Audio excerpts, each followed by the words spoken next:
Hello, good morning to some and good afternoon to others. My name is Valerie Cordero, and I am Co-Executive Director of Families for Depression Awareness. It is my pleasure to be with you today to talk about a very important topic, how your genes can determine or help determine depression treatment. I have a special guest with me here today. I will introduce her, and then she will be able to help guide us through this discussion. Our special guest today is Dr. Holly Johnson. Dr. Holly Johnson is Senior Manager of Medical Information at Myriad Neuroscience, makers of the GeneSight test. Her focus is on medical information strategy, medical content development, and healthcare provider consultations and interactions. She leads her team to provide quality education to healthcare providers, patients, and internal stakeholders. Dr. Johnson received her Ph.D. in neuroscience from Mayo Clinic and then did postdoctoral research at St. Jude Children's Research Hospital. Her research has primarily focused on mechanisms of blood-brain barrier disruption in neurological disease. So welcome to you, Dr. Johnson. Welcome. Thank you so much, Valerie. I'm so excited to be here today to talk more about the GeneSight test. Well, we're really happy to hear from you today. We have a wonderful audience of family members, people living with mood disorders, and other stakeholders who really are always looking for new information and new ways to make sure that themselves or a loved one can achieve the wellness that they desire and their own definition of wellness. So this is going to be some great information that we will get today. Let's start by just hearing some more about your background, some more about yourself, and what pushed you to pursue a research career in neuroscience. Yes, my interest in how the brain works, as well as my desire to want to be a part of something that improves patient lives, is really what drove me to pursue a career in neuroscience. As you mentioned, I received my PhD in neuroscience, and then I spent a lot of time researching neurological diseases such as multiple sclerosis. I also became interested in how a patient's genes may impact their outcomes with certain medications. And this is known as pharmacogenomics. And I wanted to couple that interest with my background in neuroscience. That's really what led me to where I am today in this field of psychiatric pharmacogenomics.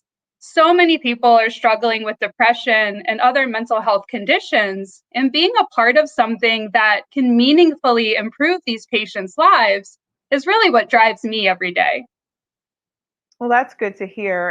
And you just mentioned how many people are living with depression or other mental health conditions. We know that last year was a particularly difficult year for a lot of people. There were a lot of converging things that were going on in our nation, particularly from, of course, the COVID-19 pandemic and increased isolation that we all had to experience because of the pandemic.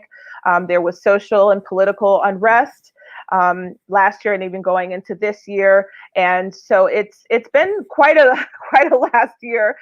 What are your assessments of our mental health climate today and how people are doing and what they're confronting? Yes, I agree with you. It's certainly been a challenging time. And the current environment is certainly increasing symptoms of depression and anxiety among Americans. In fact, in December, the CDC data showed that about 30% of Americans were reporting symptoms of depression. So I think in this current environment, more and more people are struggling with depression. But depression is something that can and should be treated. However, unfortunately, many people struggling with depression often have a difficult time finding a medication that can alleviate their symptoms without causing side effects. And when a medication doesn't work for a patient, their doctor may try a number of different things. They could try adjusting the dose, they may try a new medication, or they may try adding a medication to what the patient is already taking. This can lead to a lengthy trial and error process that can be very frustrating and time-consuming for many patients.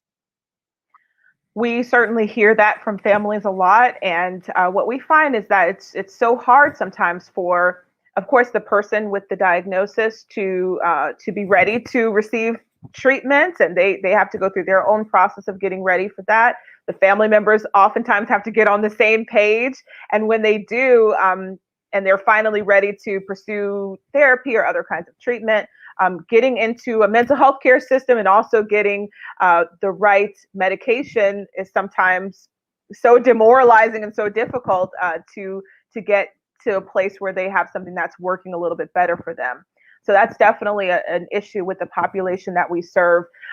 Before we talk more specifically about how our genes can talk to doctors really about the kinds of medication that would work for our bodies, I'd like to talk about an issue that really affects our population again, what the role is for the person with depression, their loved ones, and their doctors are in this whole process. Because of course, as an organization, we speak to the family caregivers, but everybody, of course, has their role to play. So in your research and in your practical work and profession, what have you seen as the role of each of those people throughout the process of depression treatment?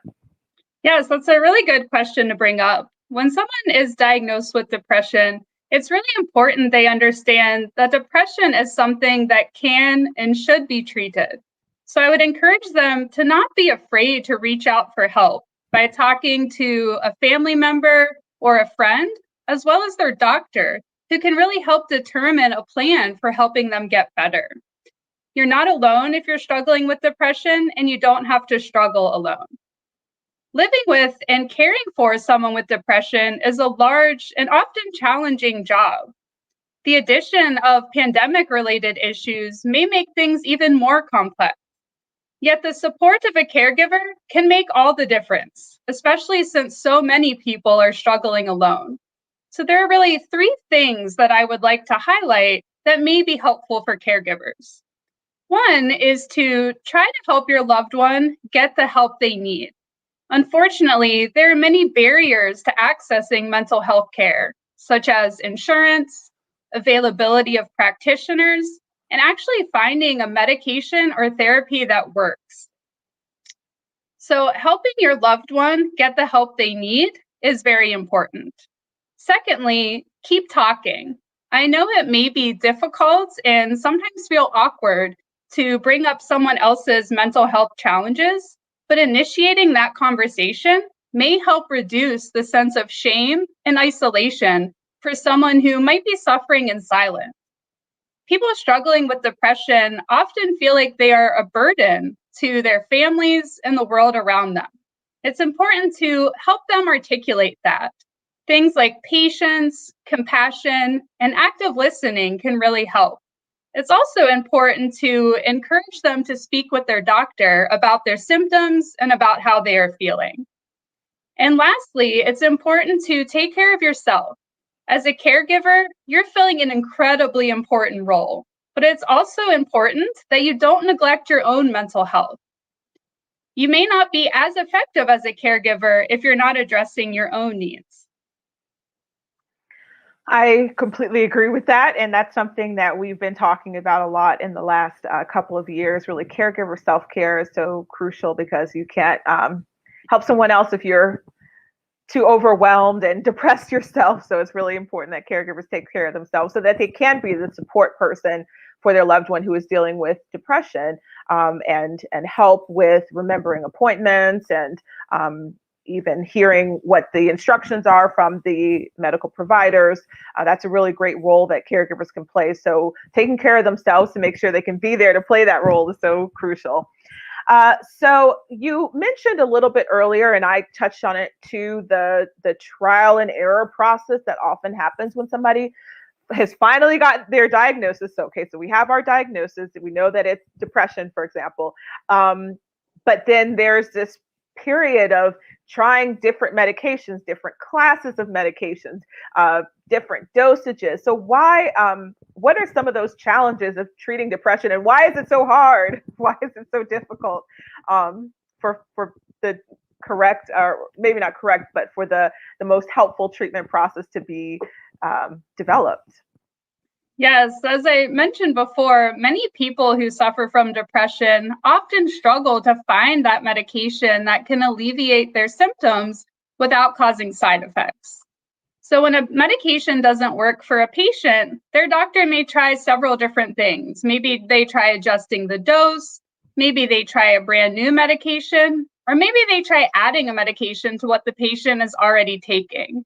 And it can be a horrible, helpless feeling to watch a loved one struggle through multiple medication trials for depression.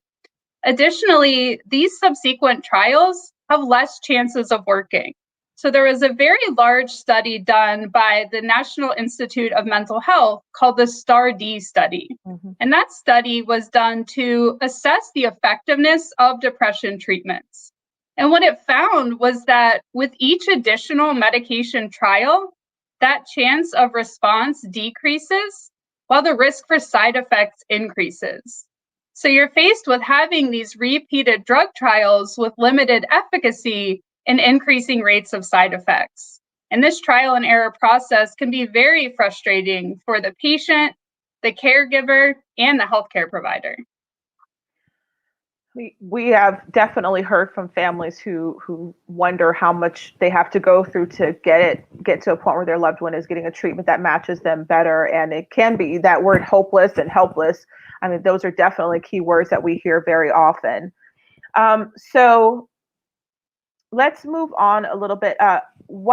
So let's get a little bit more into how our bodies work differently, because sometimes people will say, well, this medication worked for my cousin or my best friend or somebody at my son's school. Why won't it work for me or for my child, or for a loved one? So why can you get to the maybe a little bit of science here of why some medications work for some people and not for others?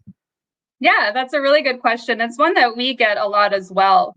So it's important to note that there are many factors that may impact how a patient responds to medications. Some of these factors include things like the patient's age, their diagnosis, the potential for drug-drug interactions if they're taking more than one medication, food-drug interactions, environmental factors, etc. Another factor could be the patient's genetics. A patient's unique genetic profile may impact how they break down or respond to certain medications. So let me just give you a couple examples. So say a patient is expected to break down an antidepressant more quickly than normal. In that case, they may not have enough of that medication in their system to experience benefit. So it may be ineffective for treatment. However, if a different antidepressant is expected to be broken down more slowly than normal, they may have too much of that medication in their system, which may lead to side effects. Now, everyone's DNA is different, so a medication may work for someone else, including a member of your own family, but it might not work for you. I understand that. There's something that families should really be, that is something that families should really be aware of, so that even even if the person is your relative, that doesn't necessarily mean that their body and your body are going to process a particular medication the same way. So let's get into discussing GeneSight specifically, because this is something we're always interested in bringing to our audience, other things that could be, other tools that could be available to them in the treatment portfolio that they're looking at, because often it can be a very frustrating process. So we want to bring them as much information as possible. So let's start out with what is GeneSight? What is that test, and why was it developed? Yes, the GeneSight test is a simple genetic test that can help your doctor understand how your genes may impact how you break down or respond to certain medications commonly prescribed for depression, anxiety, and other mental health conditions. The results of the test can be used in combination with other clinical factors to help inform a clinician's medication selection and may help limit that trial and error process. The GeneSight test must be ordered by a healthcare provider who can prescribe medications. And it's just a simple cheek swab that can be administered in your healthcare provider's office or ordered by your healthcare provider and sent to your home. Okay, so you mentioned the different kinds of conditions. We actually had a question about that. If that kind of genetic testing can work for anxiety too. So this is something that can be used with people who have anxiety. Yes, it does inform your doctor about how your genes may impact how you may break down or respond to certain medications that are commonly prescribed for depression, as well as anxiety and other mental health conditions. Okay. However, it's not going to reveal the best match. It's not going to be a magic bullet that tells you the best medication for you. It's going to be another tool that your doctor can use in combination with other clinical factors to help inform their medication selection. Okay, thank you for that clarification. So can you go through again what our genes actually have to do with our mental health? Because for those of us who may be non-scientists or neurological researchers, that might be something that we need explained one more time. What do genes actually have to do with your mental health? What can it tell us? Yeah, so there are certain genes that may impact how you metabolize or break down certain medications. So you could break down one medication normally. You could break down a different medication more slowly than normal. You could break down another one more quickly than normal. So if you're breaking down a medication more quickly than normal, then you may not have enough of that medication in your body, which may be ineffective for treatment. On the other hand, if you're breaking down a medication more slowly than normal, you may have too much of that medication in your system, which may lead to side effects. There are also another group of genes that can tell us about likelihood of response or risk of side effects with certain medications. So overall, you do have certain genes that can help inform your doctor about how you may break down or respond to certain medications. Okay, thank you. That was helpful. For us to understand. So who is this test for and how much does it cost? Because again, as people are trying to navigate the mental health care system, cost is a big factor. They don't often have, a whole lot of funds to work with. So can you talk about, again, who can take this test and how much would they have to pay for it, if they have to pay anything at all out of pocket? Yes, great question. So we'll start with who is the test for. If you or your loved one have failed one or more medications for depression, anxiety, or other mental health conditions, you may be a good candidate for the GeneSight test. The GeneSight test must be ordered by a healthcare provider. So if you think genetic testing may be helpful for you or a loved one, I would encourage you to talk to your doctor about the GeneSight test. Now, in terms of cost, that will depend on your insurance plan, but 95% of patients pay $330 or less for their GeneSight test. And we know insurance can be complicated, and we really want you to feel comfortable knowing what you'll owe. The GeneSight promise is that if your cost could be more than $330, we would contact you before processing the test, and then you can determine if you want to move forward. Okay, thank you. That is always a question. Cost is a big factor, and we want to make sure that people can access, as many people as possible can access. And you touched on this, but there was a question about how soon after you've been diagnosed can you take the test. And so the suggestion is that you have failed on one antidepressant. Can you repeat that again? So how soon? So somebody, let's say a loved one is diagnosed. Should they ask their doctor right away to order the test, or do they need to fail first on one medication? And fail, it means one is not working for them. Yes, good question. So if you think genetic testing could be helpful for you, I would encourage you to talk to your doctor about the GeneSight test, really at any stage after you've been diagnosed with depression, anxiety, or another mental health condition.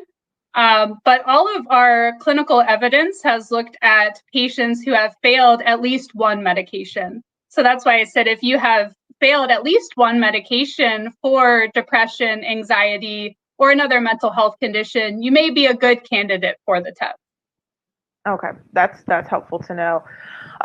So it might be the case with many of the people that are listening to this broadcast or who will hear it later that they are not leaving their homes. I know that we leave our homes in my family as seldomly as possible to stay healthy during the pandemic.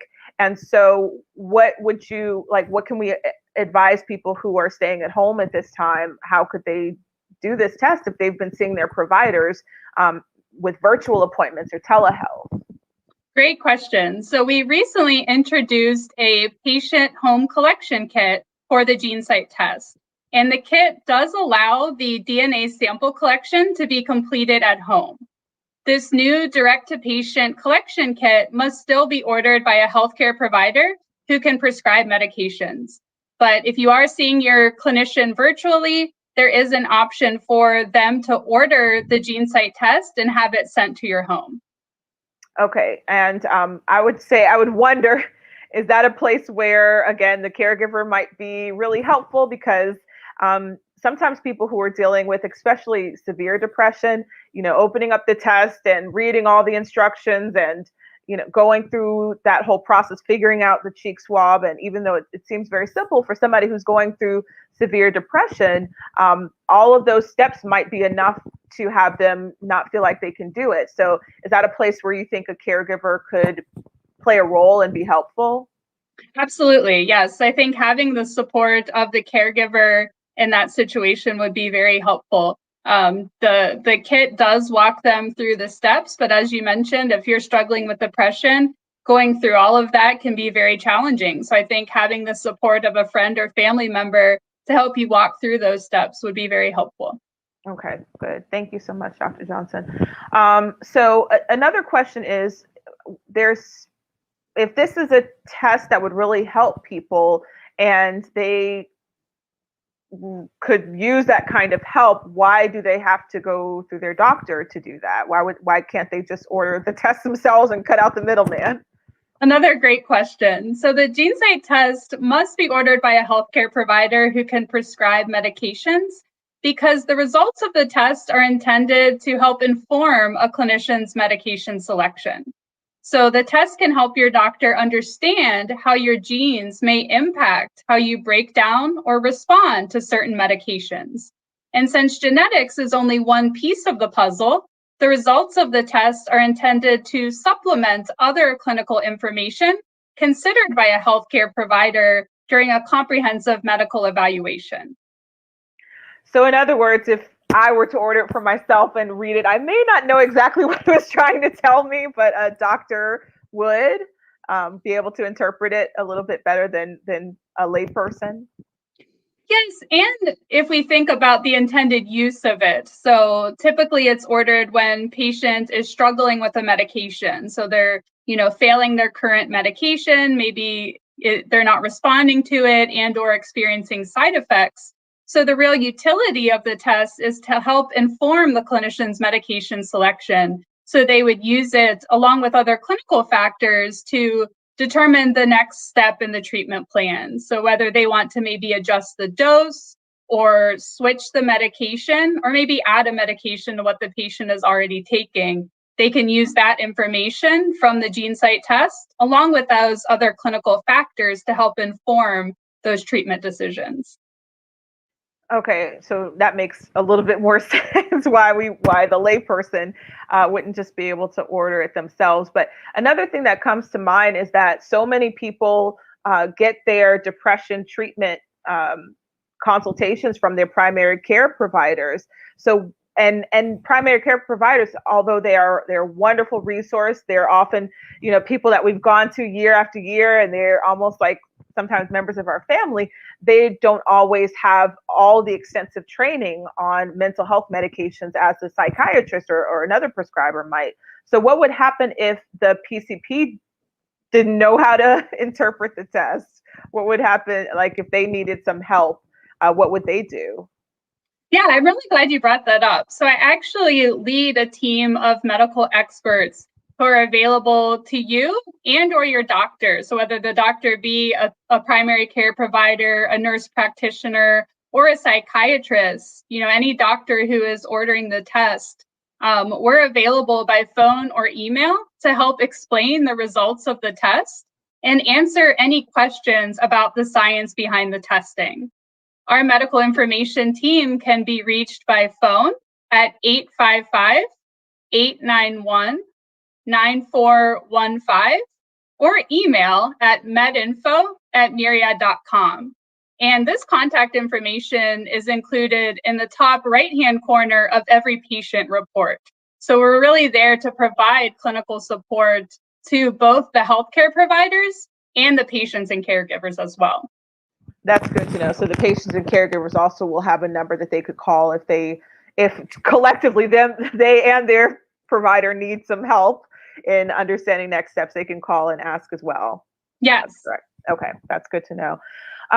So a big concern. So genetic testing has become something that's very prevalent for a lot of reasons. Some people use genetic testing for their ancestry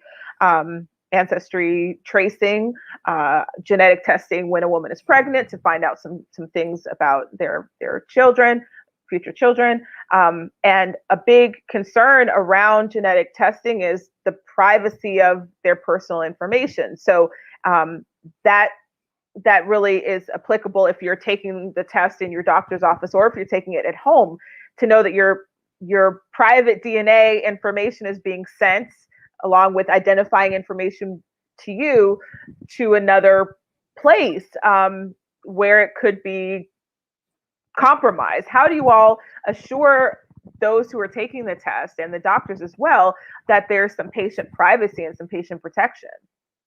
We take privacy and security very seriously. We analyze all GeneSight tests in our own accredited lab to ensure the quality and security of each test. A patient's genetic information is private and protected through various federal laws, including HIPAA and GINA, that ensure the security of personal and genetic information. So it is something we take very seriously. Well, that's good to hear, because I know many people are worried about that for good reason. I mean, it's a new day and age with what technology can do, and that's wonderful, but it can also bring some concerns. So that's good to hear. So we've talked a lot about what the test is and what it does. It's important to know also, do you all have any information showing that it works, and how many people have even taken it at this point? Or is this more, if people were to sign up for this, it's more like a clinical trial and you're still trying it out on people? So how do we know that this works? Great question. So we do have a lot of clinical evidence behind the test. The clinical validity, clinical utility, and economic utility of the GeneSight psychotropic test have been evaluated in multiple peer-reviewed publications. In fact, it's the only neuropsychiatric pharmacogenomic test that's backed by such extensive research. While not every patient experienced improved outcomes, overall, the GeneSight psychotropic test helped improve outcomes for patients compared to treatment as usual in multiple published studies. And in terms of how many people have taken the test, more than 1 million patients have taken the GeneSight test to date. And tens of thousands of healthcare providers have ordered the GeneSight test for their patients. Okay, so it's not just 10 or 15 people who've tried it so far. More than that. That's good to know. I'm getting a little bit of echo from your audio, so if you want to just mute yourself and then unmute yourself, we'll see if that takes care of it.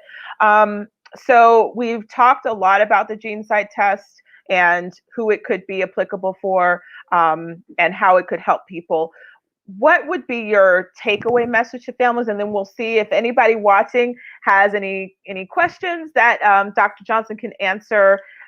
We'd be happy to touch on one or two. I'll go through the comments and see if there's anything else that we want to highlight while we're getting our takeaway message. But Dr. Johnson, what do you want families who've been struggling to find a treatment that works for them? What do you want them to know or to take away from our conversation today? What would be your message? My main takeaway message is that you're not alone. Please know that you're not alone. Depression is something that can and should be treated. Yet, this trial and error process can be very frustrating and time consuming for many patients, their caregivers, and their healthcare providers. And that's why we created the GeneSight test. The GeneSight test can help your doctor understand how your genes may impact how you break down or respond to certain medications. And the results of the test can be used in combination with other clinical factors to help inform a clinician's medication selection. The GeneSight test must be ordered by a healthcare provider. If you think genetic testing may be helpful for you or a loved one, I would encourage you to talk to your doctor about the GeneSight test. If you need help finding a doctor, you can use our GeneSight Find a Provider portal on our website. And if you would like additional information, please visit us at genesight.com. Thank you for that message, Dr. Johnson. And I want to echo what you said about families aren't alone. We are here to talk to families, to support them. We definitely want people to visit our website. Also, follow us on Facebook and Twitter, because we're going to be hearing from GeneSight voices all week. We're going to be hearing from people who have taken the test and have benefited from it. We're going to hear from a provider. We're going to hear lots of different perspectives, and hopefully this will help people understand this as another tool. We want to give people as many tools as possible. And also to reiterate, as you said earlier, this could be a tool that your insurance covers, which would be fantastic, because then you are getting more information, especially if you've been in this cycle of your loved one failing. They say failing as if your body fails, but it's really the medications that have failed people sometimes to really help them. So we want to make sure that that families have this tool in their toolbox.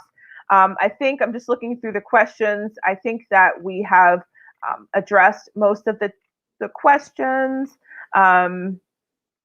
And so let's just talk about this one. This is coming from the FFDA team, the Families for Depression Awareness team, because this can be an issue. We love our PCPs. We love our primary care providers. They're often members of our own community, and so they're so very valuable to us. But sometimes it is the patients or the families that are bringing this information to the PCP, saying, "Hey, I heard about this. I'm curious about how this might work."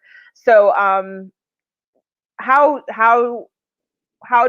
would you suggest that a patient or a family member approaches a PCP about doing genetic testing if that's not something that their PCP has done before or is familiar with? Do you have any talking points or suggestions on that? Yeah, so we do have many primary care providers who do order the GeneSight test, but as you mentioned, a lot of the times the patient may be bringing this information to their doctor and maybe they haven't heard of it before. In that case, we do have a doctor discussion guide available on our website that a patient can download, and that could help facilitate the conversation with the doctor.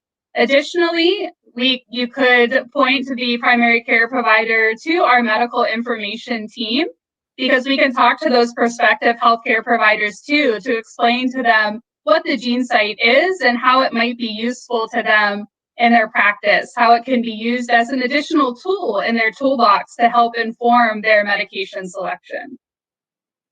Okay, thank you so much. That's helpful to know.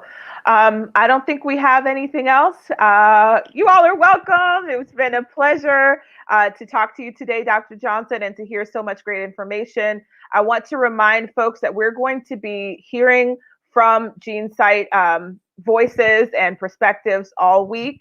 So please make sure you're following us both on Facebook and Twitter to get all the updates about the resources that we are providing, more information about GeneSight. If you have a loved one or a friend who is having trouble getting the right or getting a depression treatment plan that's helping them in the way that they want to help towards their goals for wellness, then please share this information with them so that they can learn more about GeneSight and see if it's possibly something that would help them. So with that, we want to say thank you, Dr. Johnson, and we hope everybody has a great day. Thank you so much. Okay, bye-bye. Bye.